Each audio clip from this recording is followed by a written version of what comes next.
की जय। माऊली ज्ञानेश्वर भगवान की जय। जगद्गुरु संत तुकाराम महाराज सद्गुरुनाथ महाराज की जय।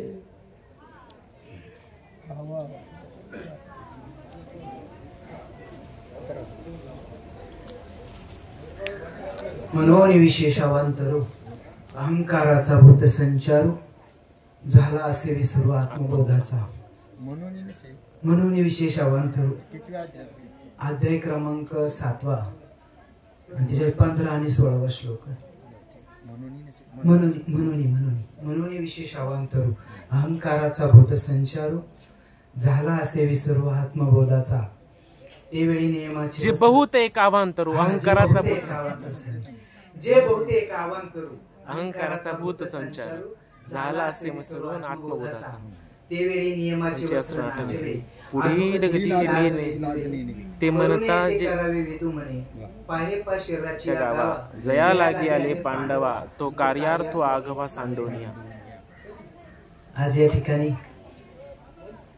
महादेव बाबा चकवे यांच्या पुण्यतिथी निमित्तानं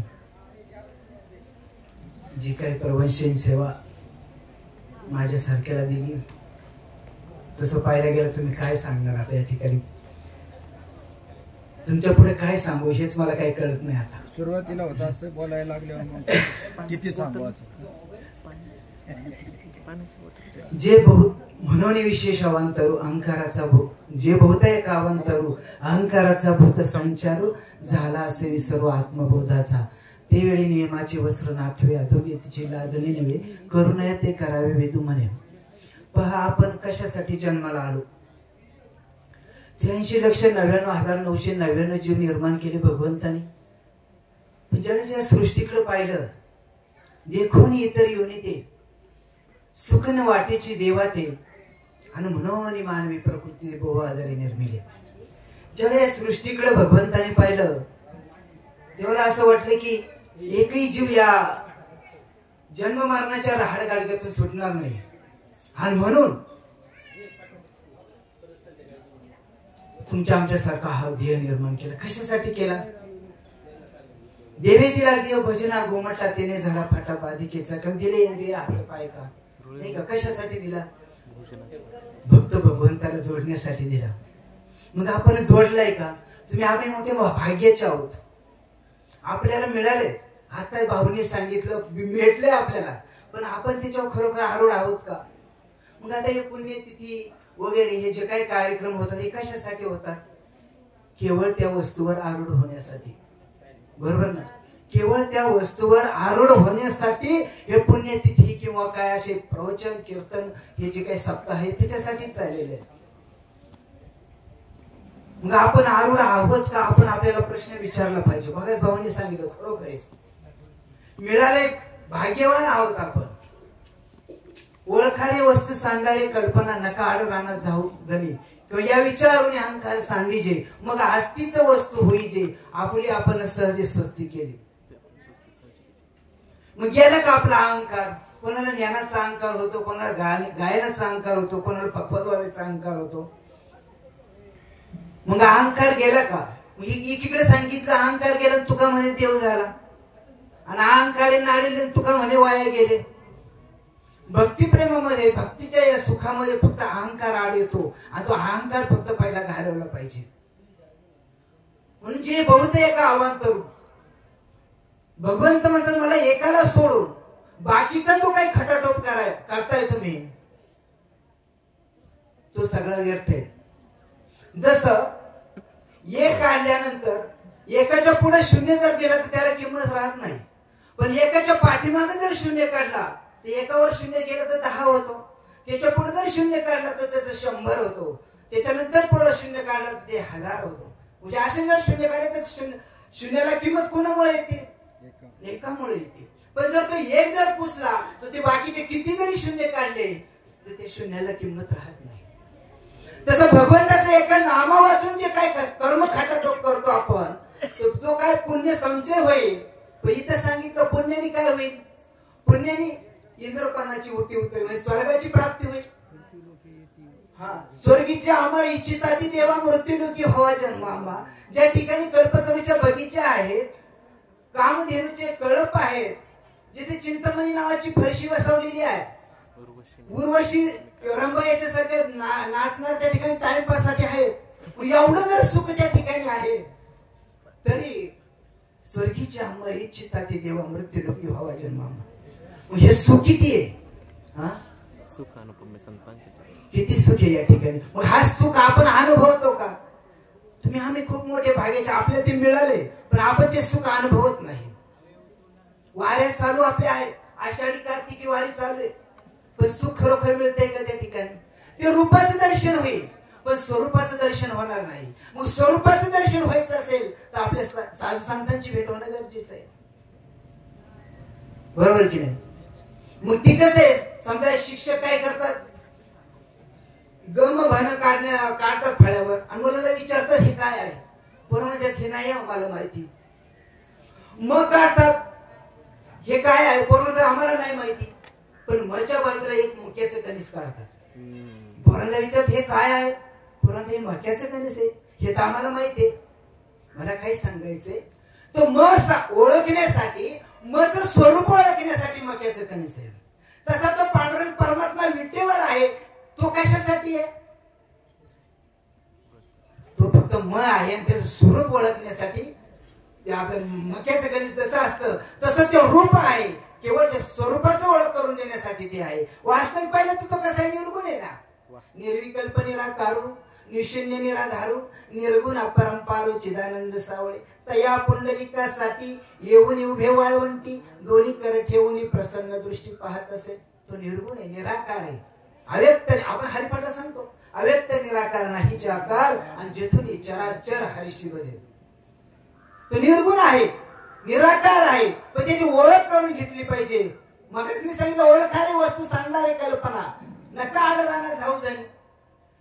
आपल्या अंतःकरणामध्ये जी कल्पना आलेली आहे, जे काय अभिमान आहे तो सोडून द्यायचा या ठिकाणी. न सुटे कल्पना अभिमानाच्या गाठी आणि घेता जन्मकोटी हरिकायचा. आणि एका जनार्दनी सापडली खून आणि कल्पना अभिमान हरी झाला. कोणती खून? अंतरीची खून. काय आहे ना, अंतरीची खून पाहून या ऐसे वर्म मज गावी नारायण, अंतरीची खून पाहून. कोणतं वर्म, कोणती अंतरीच्या खुना प्रगट व्हायला पाहिजे? जीव भावाची दशा आटे आणि वार बाष्प कंठे दाटे, काही केल्यानं शब्द न फुटे पोर लोटे स्वेदाचा, नेत्र झाले अर्धोन्मिलित कुंजाळल्या जेथीच्या तेथ, विस्मयाचे भरते येत ओ समृद्धात स्वानंदे. अशी अवस्था व्हायला नको का? देवाबद्दलचं प्रेम निर्माण व्हायला पाहिजे. आणि एकदा का प्रेम निर्माण झालं, कंठी प्रेम दाटे नैनी निरलुटे आणि हृदय प्रगटे राम रूप, असा अष्टसात्विक भाव व्हायला पाहिजे. आणि जर हे तयार होत नसल कारण देवा तेच आवडतो. हो, थोर प्रेमाचा भुकेला हाची दुष्काळ तयार. आपण फक्त हरिपाठांनो भावे गावे गीत शुद्ध करून या चित्त, आणि तुझं भाव आहे देव तरी हा सुलभ उपाव. चित्त शुद्ध होण्याची गरज आहे.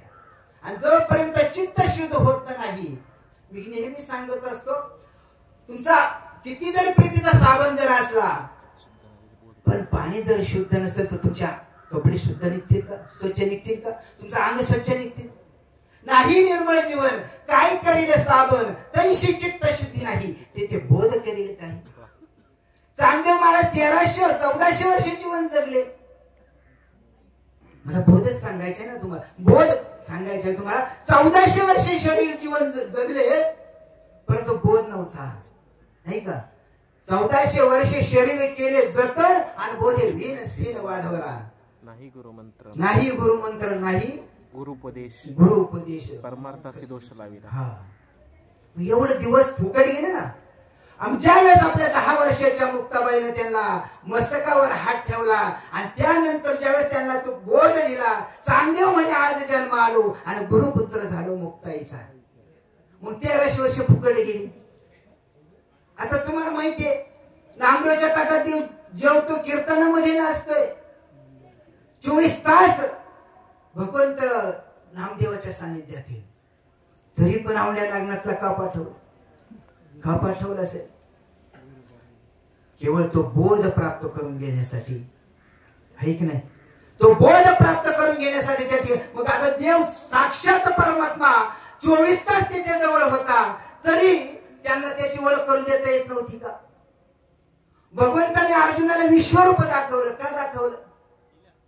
भगवान श्रीकृष्ण त्याच्या जवळच आहे, अहोरात्र त्याच्या जवळच आहे, सानिध्यात आहे, तरी पण विश्वरूप दाखवलं. प्रगट गुह्य बोले विश्व ब्रह्मची केले, राम जनार्दनी चरणी मस्तक ठेविले. आता या मुद्द्यावर श्रीपाद बाबा म्हणजे आकार का तत्व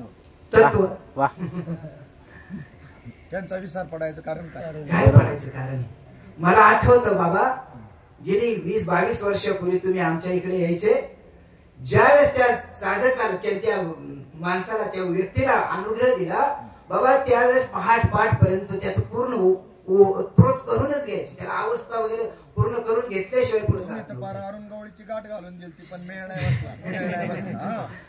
बरोबर आहे. सप्ताह 1 वर्ष केलं होतं ना बाबा. 1 वर्ष 2 वर्ष सप्ताह केला. राणीबागच्या मैदानामध्ये बाबा आले होते, आम्ही तिथं होतो आणि बालगोपाळ मित्र मंडळांच्या सानिध्यात आम्ही गेलो आणि त्यांच्याकडून आम्ही ते करून घेतलो. 2 वर्ष, त्याच्या 3ऱ्या वर्षी बाबा गेले मला, पण 2 वर्ष आम्ही केलं त्या ठिकाणी. अरुणगवळीच्या त्या चाळीच्या जवळच, दगडी चाळीच्या जवळच, आणि राणीबागच्या मैदानामध्ये परमिशन घेऊन त्या ठिकाणी सप्ताह केला होता. परंतु आता ते राहिलं बाजूला, जाऊ द्या. पण असं मला एक सांगायचं की ती तळमळ, आणि आता सगळे महार मंडळी आले होते, आपले भगवत बाबा होते, सगळे घाटकोपरचे मंडळी त्या ठिकाणी आले होते. खूप मस्त सप्ताह, म्हणजे 2 दिवसाचा कार्यक्रम वैष्णव फार मोठा झाला. मी त्या ठिकाणी एकटाच होतो, म्हणजे वडाळ्याला आपले कार्यक्रम चालू होते, ते कॉटन ग्रीनला चालत होते, पण त्या ठिकाणी मी एकटाच होतो. बाबांना आहे माहिती, बाबांनीच केवढं मोठं सहकार्य केलं आणि त्या ठिकाणी तो 2 दिवसाचा वैष्णव मेळा साधून आणला. मला सांगायचंय काय, जी साधू संतांची तळमळ आहे ती आता थोडी कुठतरी मला असं वाटतं की कमी पडली बाबा. खरंच मला तरी वाटतंय, कारण पूर्वी आम्ही ज्यावेळेस अनुग्रह घेतला त्यावेळेस बाबा जर आले तर आम्हाला एवढा आनंद वाटायचा. पाऊस असो काय असो, मी पायी त्या ठिकाणी जायचं. आणि तो एकादशीचा कार्यक्रम आमच्या लोणी मावळ्याला होत होता, सत्संग होत होता प्रत्येक एकादशीला, आणि आम्ही तिथे गेल्यानंतर आम्हाला यायचं भानच राहत नव्हतं. सकाळी आम्ही यायचं घरी. म्हणजे सांगायचा मुद्दा काय की त्या ठिकाणी असं सत्संग एवढा भारी चालायचा, किती विचार करण्याची गोष्ट आहे ती. तसा असला प्रकार आता जास्त संभवत नाही, कारण की पोरं मोठी झाली. हा, पोरं मोठी झाली, नुसते जाऊ दे आता, माझ्यासारखे नाही बोलू बाबा. ते खूप खेद वाटतो बाबा, कारण की प्रत्येकाला वाटतं ही गादी प्राप्त व्हावा, इथं मला बसायला कधी भेटल, ही प्रत्येकाला झाले बाबा. आणि भेटणारच आहे तुम्हाला, हे भेटणार आहे, तुम्ही आपापच बोलणार आहे. आणि तुमची साधना, बाबा सांगायचे पहिली साधना करा, साध्य आपापच होणार आहे. पहिली साधना करा. साधनाच आता कोणी करत नाही, चिंतन करत नाही. सकाळ संध्याकाळ चिंतन करा. मला सांगितलं दादानी 21,600 वेळा आपला श्वास चालतो. आपण खरंच किती श्वासावर आरूढ आहोत, किती श्वासावर आरूढ आहोत आपण. आपल्याला इथं आहे ना आता, आपण आपलं लक्ष बरोबर आहे, पण ह्या मंडपाच्या एकदा आपण बाहेर गेलो आपलं लक्ष विचलित होते, आपलं लक्ष त्या प्रपंचात गळून जाते. खरंच जर विचार केला, तुम्ही जर एकांत असताना जर चिंतन करा बघा, तुमचं हसू येईल, तुम्हाला एकदम आनंद वाटेल. तो आनंदाच वेगळा आहे, आणि तो आतून आनंद आहे. हो, गोपिकांना तोच आनंद होता, गवळ्यांना तोच आनंद होता, आणि तो आनंद तुम्ही आम्हाला भोगायचा आहे, आणि ते ज्ञान आपलं तुम्ही आम्हाला भेटलंय. अहो, जोपर्यंत हे रथ आहे, हा शरीर म्हणजे हा रथ आहे, ह्या रथाला 5 ज्ञानेंद्रिय 5 कर्मेंद्रिय घोडे चुकलेले, आणि हा लगा म्हणजे मन आहे राजानो, आणि भगवंत म्हणजे बुद्धी आहे, आणि अर्जुन म्हणजे जीव आहे. जोपर्यंत हा 10 इंद्रियांचा रथ, हा 10 इंद्रियांचा रथ जोपर्यंत मनरूपी लगाम हा जोपर्यंत बुद्धिरूपी सारथीच्या हातात जोपर्यंत येत नाही, तोपर्यंत अर्जुनाचा रथ योग्य मार्गावर चालणार नाही. आपण तुम्ही आम्ही लक्ष ठेवायचे,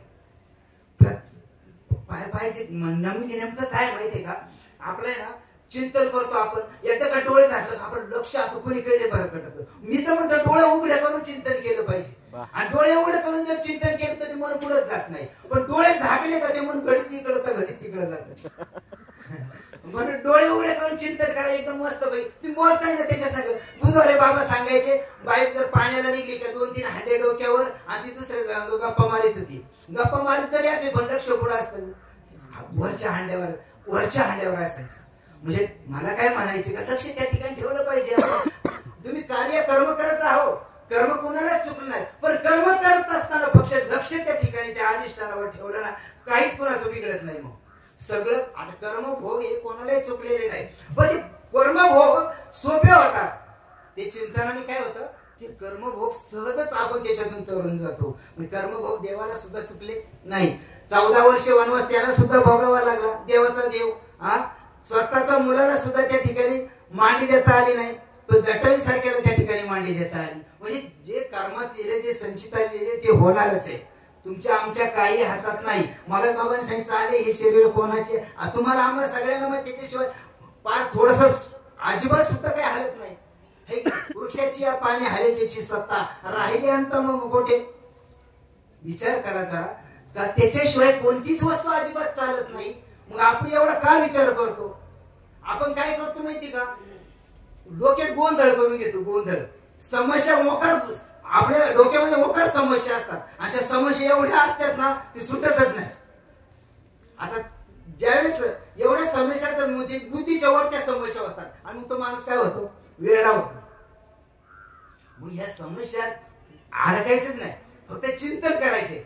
चिंतन करायचे. चिंतन चित्ताला लावी मनाच्या मनाला, उन्मनीच्या सुखात आणि पांडुरंग भेटी देतो. जोपर्यंत चिंतन होत नाही तोपर्यंत काहीच करू नका. बाकीचं काय कीर्तनकार प्रवचनकार काही नाही. हे बाबा सांगायचे हे चॉकलेट आहे का नाही, चॉकलेट सांगायचे. संपूर्ण भांडे सांगतात नेहमी ही चॉकलेट आहे म्हणे, चॉकलेट आहे म्हणे, बरोबर ना. काही करायची गरज नाही, फक्त चिंतन करा. चिंतन करा, बाकी दुसरं काहीच करू नका. बाबा झाले काय. पुंडलिक अवतार विठ्ठल श्री ज्ञानदेव तुकाराम पंढरीनाथ भगवान की जय. माऊली ज्ञानेश्वर महाराज की जय.